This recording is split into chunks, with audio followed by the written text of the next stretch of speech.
अखाड़ा में आज फोकस रूस यूक्रेन युद्ध पर, जहां काला सागर पर अमेरिकी ड्रोन का शिकार होने के बाद से बाइडेन के तेवर चढ़े हुए हैं। रूस के खिलाफ यूक्रेन को मजबूती देने के लिए बाइडेन हर हथियार को हामी भर रहे हैं और इसका दावा खुद अमेरिकी रक्षा सचिव ऑस्टिन ने किया है। उन्होंने कहा है कि बाइडेन और पुतिन की सीधी टक्कर से महायुद्ध के विध्वंसक होने के हालात बनते जा रहे हैं।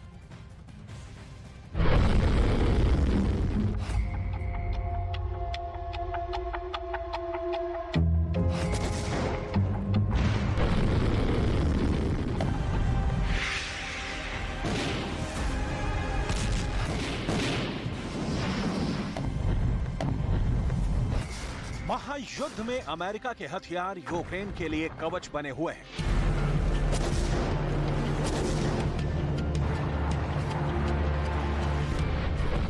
यूक्रेन के आसमान में उठने वाले हर बारूद को सुपर पावर के हथियार नस्तो नाबूद कर रहे हैं। हर मिसाइल की गरज को शांत कर देते हैं। ड्रोन के डर को आसमान तक ही सीमित कर देते हैं। लेकिन जब रूस के एयरक्राफ्ट ने अमेरिकी ड्रोन का शिकार किया तो बाइडेन तिलमिला गए हैं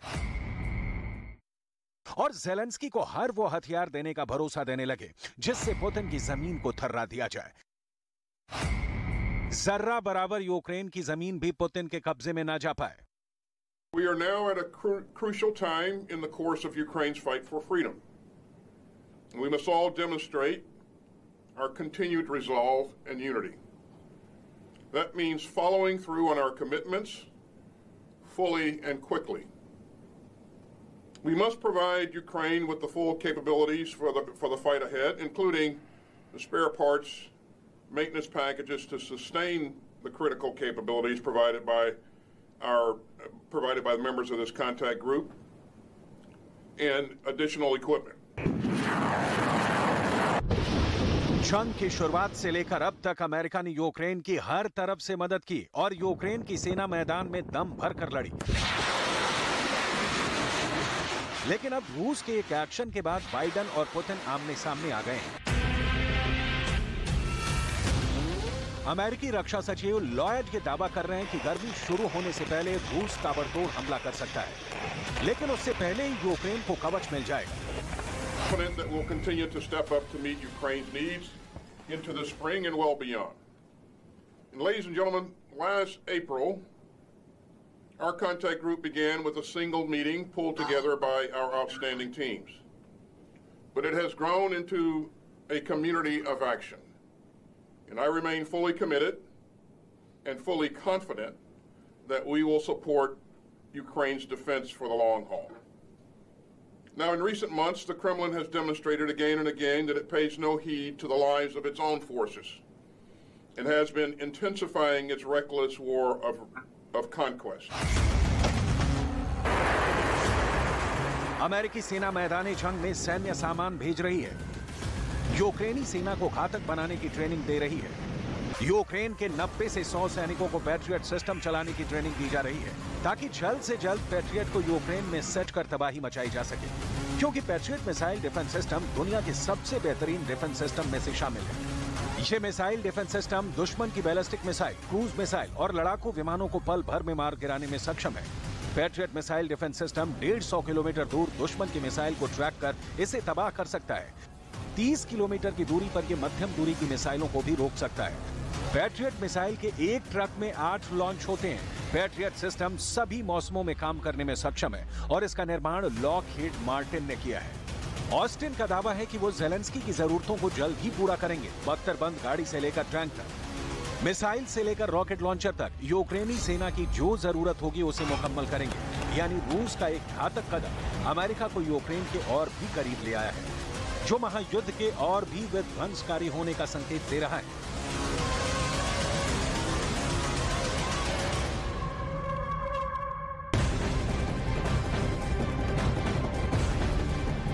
वहीं रूस और यूक्रेन के बीच जारी युद्ध के एक बड़ी खबर आ रही है। चीन के राष्ट्रपति शी जिनपिंग 20 मार्च को रूस के दौरे पर जाने वाले हैं। चीन के राष्ट्रपति शी जिनपिंग पुतिन के निमंत्रण पर 20 से 22 मार्च तक रूस की यात्रा पर जाएंगे। चीन के विदेश मंत्रालय के प्रवक्ता ने इसकी जानकारी दी है। इससे पहले चीन और यूक्रेन के विदेश मंत्रियों की बातचीत हुई। एक दिन पहले ही दोनों नेताओं के बीच फोन पर बात हुई। हालांकि दोनों में क्या बातचीत हुई, इसकी जानकारी अभी तक सामने नहीं आई है।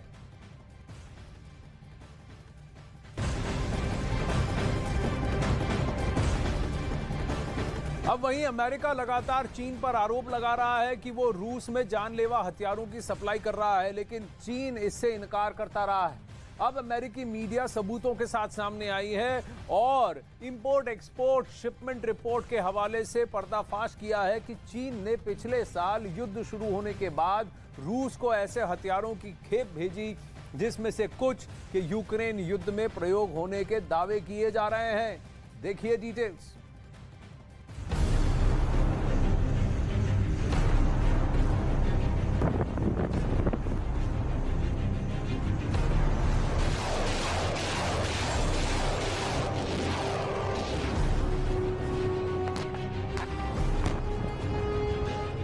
पूर्वी यूरोप में यूक्रेन का मैदानी जंग और भी ज्यादा घातक होता जा रहा है और ये जंग अब छद्म रूप से ही सही विश्व युद्ध का केंद्र बनती जा रही है।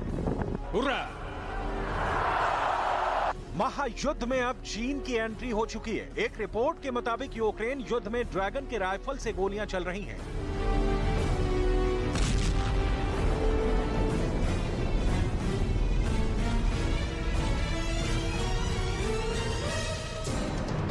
पिछले दिनों में अमेरिका ने कई बार आरोप लगाया कि चीन रूस को हथियारों की सप्लाई करने वाला है और वो हथियार यूक्रेन के खिलाफ जंग में इस्तेमाल होने वाले हैं, लेकिन इसके सबूत कभी पेश नहीं किए गए।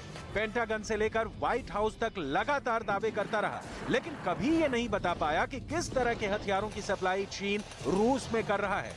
अब अमेरिकी मीडिया ने दुनिया भर के देशों में इंपोर्ट एक्सपोर्ट पर नजर रखने वाली एक एजेंसी के हवाले से सबूत पेश किए हैं कि युद्ध शुरू होने के बाद चीन ने रूस को कातिलाना हथियार दिए। पॉलिटिको का दावा है कि चीन ने रूस में जून से दिसंबर 2022 के बीच की सप्लाई, करीब 1000 असॉल्ट राइफल की सप्लाई, चीन की अलग अलग कंपनियों ने की सप्लाई, एक कंपनी का बीजिंग की सरकार से संबंध, ड्रोन के पुर्जे और बुलेट प्रूफ जैकेट भी भेजे। दावा किया जा रहा है कि ये पहले सबूत हैं कि चीन रूस को हथियारों की सप्लाई कर रहा है और ये सबूत ऐसे समय पर सामने आए हैं जब चीन के राष्ट्रपति शी जिनपिंग मॉस्को की यात्रा पर जाने वाले हैं और युद्ध शुरू होने के बाद पहली बार यूक्रेन के राष्ट्रपति वोलोदिमीर ज़ेलेंस्की से बात करने वाले हैं।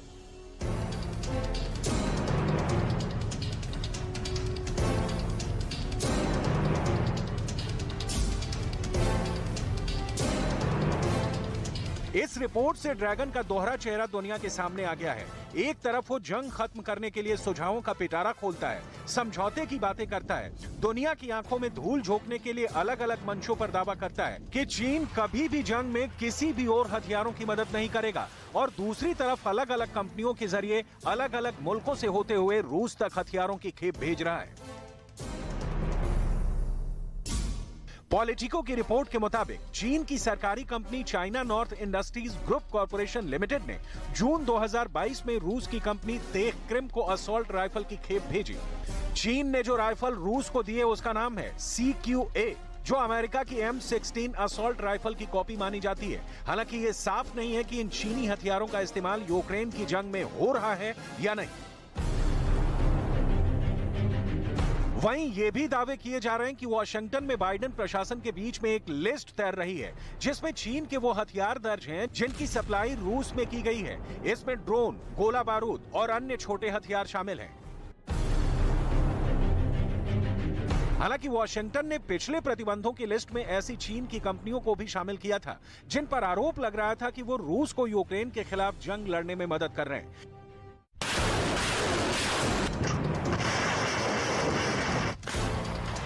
बीजिंग इस बात से इनकार करता रहा है कि वो यूक्रेन में रूस के लिए समर्थन बढ़ा रहा है। हालांकि चीन के कई बड़े अधिकारियों ने हाल ही में मॉस्को की यात्रा की है। आने वाले दिनों में राष्ट्रपति शी जिनपिंग भी मॉस्को पहुंचने वाले हैं और पश्चिमी मीडिया बार बार ये दावा कर रही है कि शी जिनपिंग और व्लादिमीर पुतिन में यूक्रेन को लेकर बड़ा ऐलान हो सकता है जिसमें हथियारों की डील भी शामिल हो सकती है।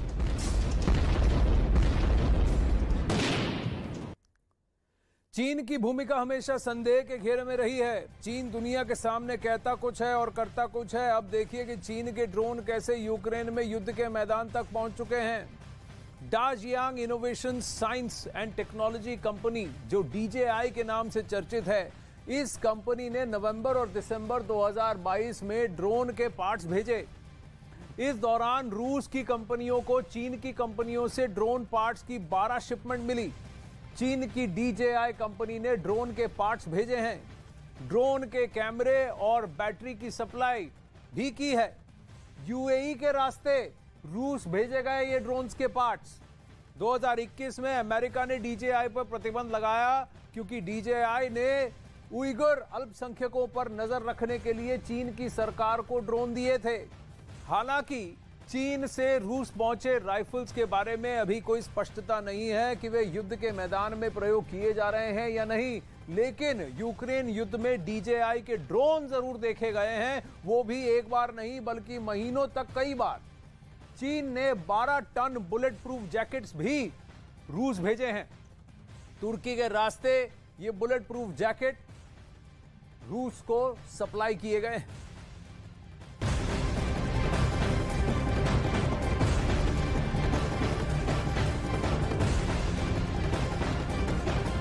अब वहीं महायुद्ध में जहां यूक्रेन को लगातार रूस से आक्रामक हमलों को झेलना पड़ रहा है, वहीं कीव के लिए वॉर्सो से अच्छी खबर आ रही है। पोलैंड ने ऐलान कर दिया है कि वो यूक्रेन को MiG-29 लड़ाकू विमान देगा और ये सप्लाई कुछ ही दिनों में पूरी की जाएगी। पोलैंड के इस ऐलान से एक रास्ता खुल गया है और संभावना जताई जा रही है कि नेटो के दूसरे सदस्य मुल्क भी धीरे धीरे यूक्रेन को फाइटर जेट देने का ऐलान कर सकते हैं, जिसकी डिमांड यूक्रेन के राष्ट्रपति वोलोदिमीर ज़ेलेंस्की कई महीनों से कर रहे हैं। लेकिन फिलहाल अब तक किसी भी नेटो देश ने इस पर हामी नहीं भरी है। लेकिन क्या पोलैंड का ये कृत्य बाकी देशों के मन को भी बदल देगा, देखने वाली बात है।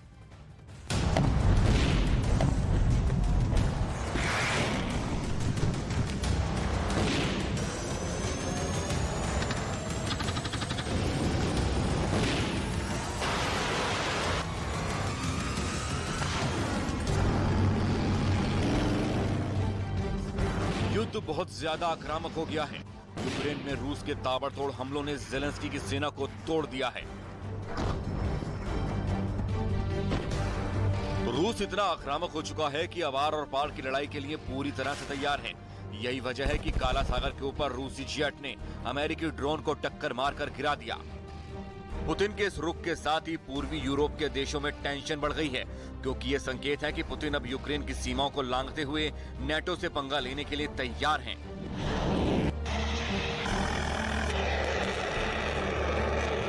और नेटो नहीं चाहता कि रूस यूक्रेन से बाहर निकले। इसके लिए रूस के यूक्रेन में ही व्यस्त रखने की जरूरत है और इसके लिए यूक्रेन को हथियारों की सप्लाई होनी जरूरी है। हालांकि बखमूद से आई रिपोर्ट बताती है कि यूक्रेन लगातार गोला बारूद की किल्लत से गुजर रहा है और रूसी सेना के साथ साथ वैगनर ग्रुप को आगे बढ़ने से रोक नहीं पा रहा है। हालांकि कुछ ही दिनों में लेपर्ड 2 टैंक पूर्वी यूक्रेन में जंग के मैदान में उतर सकते हैं, लेकिन यूक्रेन को भी ज्यादा घातक हमलों को अंजाम देने के लिए लड़ाकू विमान चाहिए। और अब नेटो का एक सदस्य देश यूक्रेन को लड़ाकू विमान देने के लिए तैयार हो चुका है। पोलैंड MiG-29 लड़ाकू विमान यूक्रेन को देगा। यूक्रेन की फाइटर जेट की मांग पूरी करने वाला पहला देश पोलैंड है। पोलैंड के राष्ट्रपति ने गुरुवार को यह ऐलान किया था, कुछ ही दिनों में लड़ाकू विमानों की सप्लाई करेंगे। सोवियत संघ के बनाए लड़ाकू विमान यूक्रेन भेजे जाएंगे। कुछ लड़ाकू विमानों को मरम्मत की जरूरत है। 11 से 19 MiG-29 की सप्लाई की जा सकती है। technicznymi, ale są jeszcze w większości cały czas samolotami sprawnymi. W pierwszej kolejności dosłownie w ciągu najbliższych dni rzeczywiście przekazujemy, o ile pamiętam, 4 samoloty. पिछले साल यूक्रेन में जब रूस ने जंग का ऐलान किया था, तब यूक्रेन के पास सोवियत संघ के पतन के बाद विरासत में मिले MiG-29 थे। लेकिन ये फिलहाल साफ नहीं है कि यूक्रेन के पास उनके कितने लड़ाकू विमान बचे हैं। लेकिन जिस तरह से ज़ेलेंस्की लगातार फाइटर जेट्स के लिए गुहार लगा रहे हैं, उससे यही अंदाजा लगाया जा रहा है कि एक साल के युद्ध में यूक्रेन की वायुसेना को बहुत ज्यादा नुकसान हुआ है और अब उसे जंग में बने रहने के लिए लड़ाकू विमानों की बहुत ज्यादा जरूरत है। अब तक यूक्रेन की इस डिमांड पर कोई खास कदम नहीं उठाए गए थे, लेकिन जिस तरह से लेपर्ड 2 टैंक भेजने का फैसला सबसे पहले पोलैंड ने लिया और उसके बाद नेटो के 12 देशों ने अत्याधुनिक टैंकों की सप्लाई करने का ऐलान कर दिया और अब वे टैंक जंग के मैदान में उतरने वाले हैं। लेपर्ड 2 और चैलेंजर 2 टैंकों पर यूक्रेनी जवानों की ट्रेनिंग पूरी हो चुकी है और पोलैंड से 14 लेपर्ड 2 टैंक यूक्रेन पहुंच भी चुके हैं। जाहिर है अब ये टैंक जंग में शोले बरसाते हुए दिखेंगे। पोलैंड के साथ स्लोवाकिया ने भी इशारा दिया था। स्लोवाकिया भी MiG-29 यूक्रेन को दे सकता है। स्लोवाकिया में MiG-29 का इस्तेमाल नहीं होता। गोदाम में रखे लड़ाकू विमान यूक्रेन को दे सकता है स्लोवाकिया। जर्मनी ने भी फाइटर जेट्स भेजने पर सकारात्मक इशारा दिया है। पोलैंड के फैसले के बाद दूसरे नेटो देश ले सकते हैं फैसला। MiG-29 पर यूक्रेन के पायलटों को ट्रेनिंग की जरूरत नहीं है। महायुद्ध में सीधे उतर सकते हैं MiG-29 लड़ाकू विमान। लातविया पहले ही कह चुका है कि उसके पास अगर लड़ाकू विमान होते तो वो यूक्रेन को दे देता। ऐसे ही फिनलैंड की प्रधानमंत्री सना मरीन ने एक हफ्ते पहले कीव के दौरे के दौरान फाइटर जेट्स की सप्लाई का इशारा दिया था। Mielestäni käydä keskustelua myös Hornettien osalta. Olisiko mahdollista Ukrainaan luovuttaa, minkälaista koulutusta se kenties tarvitsisi rinnalle, sitten että Suomi voisi osaltansa tässä auttaa, mutta mitään päätöksiä ei ole tehty. Keskustelut ovat vasta hyvin alkuvaiheessa ja totta kai kun me kysymme tai kun me keskustelemme esimerkiksi hävittäjäkysymyksestä, niin silloin se vaatii kyllä mittavaa kansainvälistä yhteistyötä. सना marine ने America के खतरनाक लड़ाकू विमानों में शामिल होने वाले F-18 hornet को यूक्रेन को देने की वकालत की थी। हालांकि पोलैंड से शुरुआत हो चुकी है और माना जा रहा है कि अमेरिका भी अब F-16 पर फैसला ले सकता है।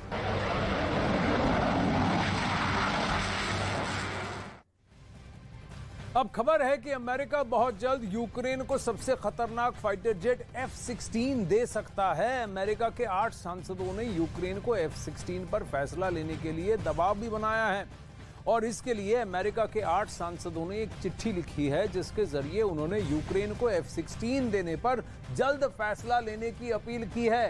हालांकि अमेरिका की तरफ से अब तक इस पर कोई फैसला नहीं लिया गया है। इससे पहले अमेरिका की तरफ से एक कमेटी बनाई गई थी जिसमें अमेरिका और यूक्रेन के अलावा कुछ और देशों के नेता भी शामिल थे। इस कमेटी का काम ये था कि जंग में यूक्रेन की जरूरतें अमेरिका को बताई जाएं।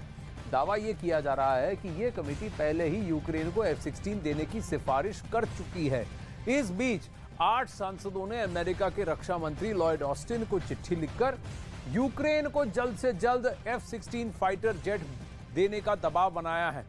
हालांकि अमेरिकी सुरक्षा अधिकारी जॉन कर्बी ने फिलहाल F-16 देने से इनकार कर दिया है। इससे पहले भी अमेरिका यूक्रेन को एब्राम्स टैंक देने पर भी आनाकानी करता रहा है, लेकिन एब्राम्स टैंक यूक्रेन पहुंचने वाले हैं। F-16 पर भी क्या धीरे धीरे अमेरिका मन बनाएगा, देखने वाली बात होगी। आगे बढ़ते हैं। यूक्रेन के राष्ट्रपति वोलोदिमीर ज़ेलेंस्की की डिमांड लिस्ट में अमेरिका के घातक हथियार का नाम पहले से ही शामिल है। ये हथियार है अमेरिकी वायुसेना के सबसे घातक जंगी जहाज F-16। अमेरिका के F-16 को दुनिया का सबसे सफल फाइटर जेट माना जाता है। F-16 4th generation multi role fighter jet है और इसे फाइटिंग फैल्कन और वाइपर के नामों से भी जाना जाता है। F-16 की खासियत क्या है, आइए इसको समझने की कोशिश करते हैं। F-16 2400 किलोमीटर प्रति घंटे की रफ्तार से उड़ सकता है। F-16 की रेंज अगर आपको बताएं करीब 1000 किलोमीटर है और F-16 पर एयर टू एयर और air to surface missiles load की जा सकती हैं। तो ये एबिलिटी F-16 में मल्टी रोल एयरक्राफ्ट है। इसके अलावा ये परमाणु मिसाइलें ले जाने में भी सक्षम है। तो nuclear payload, surface to surface, surface to surface और एयर टू एयर मिसाइल्स, ये सब वो कर सकता है और 1000 किलोमीटर तक की इसकी रेंज है और 2.5 माक स्पीड तक ये उड़ सकता है। आगे बढ़ते हैं।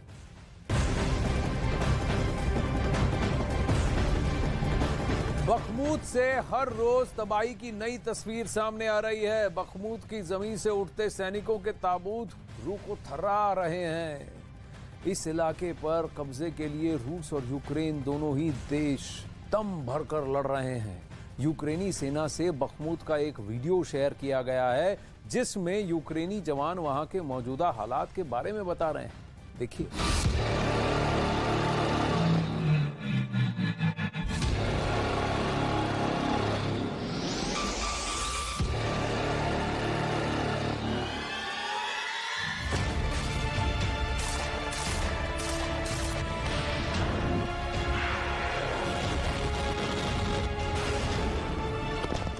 बखमूत में एक छोटी सी नदी अब महायुद्ध में नई फ्रंट लाइन बन गई है। शहर के आधे हिस्से पर रूस अपने कब्जे का दावा कर रहा है, जबकि आधा हिस्सा अभी भी यूक्रेन की सेना के कब्जे में है। रणभूमि से यूक्रेन सैनिकों की बहादुरी दिखाती एक वीडियो यूक्रेन ने शेयर किया है। वीडियो के 3 अलग अलग हिस्से यूक्रेन के सैनिकों की जंग के मैदान में जोश को दिखा रहे हैं। पहला हिस्सा, बंकर के अंदर से अंधाधुंध फायरिंग करता ये यूक्रेनी सैनिक है, जो बिना किसी के डर के दुश्मन देश पर ताबड़तोड़ गोलियां चला रहा है।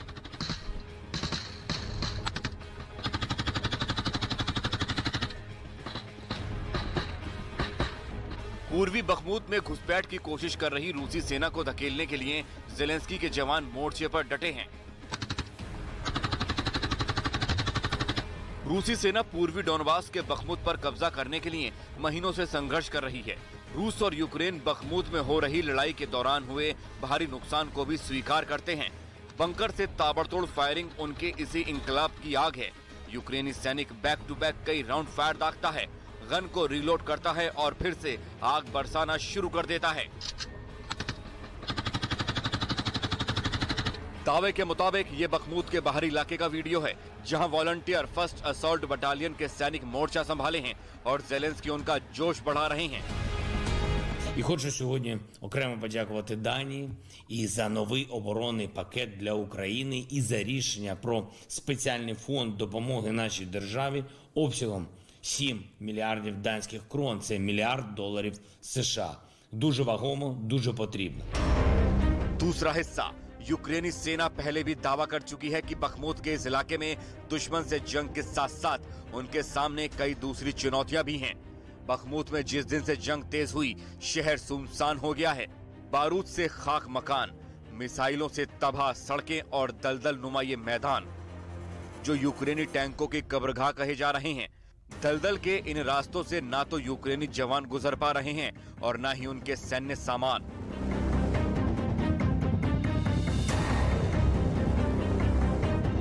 यूक्रेनी जवान मौसम बदलने के बाद मैदान के दलदल में बनते इस इलाके से दुश्मन के इलाके में हमला बोल रहे हैं।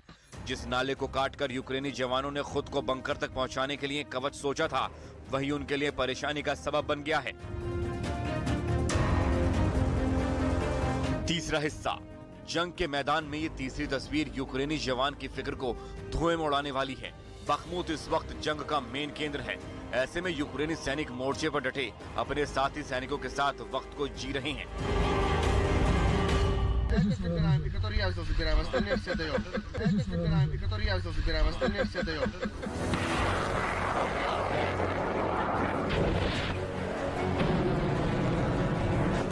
जंग तेज है क्योंकि पुतिन जानते हैं कि अगर बखमूत पर कब्जा हो गया तो रूस को क्रामटोरस्क और स्लोवियनस्क जैसे बड़े शहरों पर कब्जे का रास्ता मिलेगा।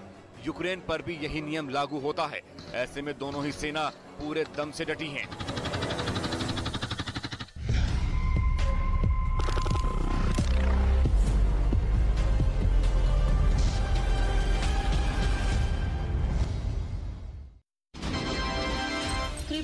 रेलवे, अर्थव्यवस्था ट्रैक पर है, या सोशल मीडिया प्लेटफॉर्म, चाय की या एड्रेसेस की दुकान, पार्क का बेंच या डिनर टेबल, कुछ नहीं पता। यहाँ बहस कहीं भी छिड़ जाती है लेकिन नतीजे तक पहुँचती है सिर्फ देश के उस मंच पर जहाँ सबसे बड़ी हस्तियाँ रखती हैं अपना नजरिया। न्यूज़ 18 चौपाल, न्यूज़ 18 इंडिया पर।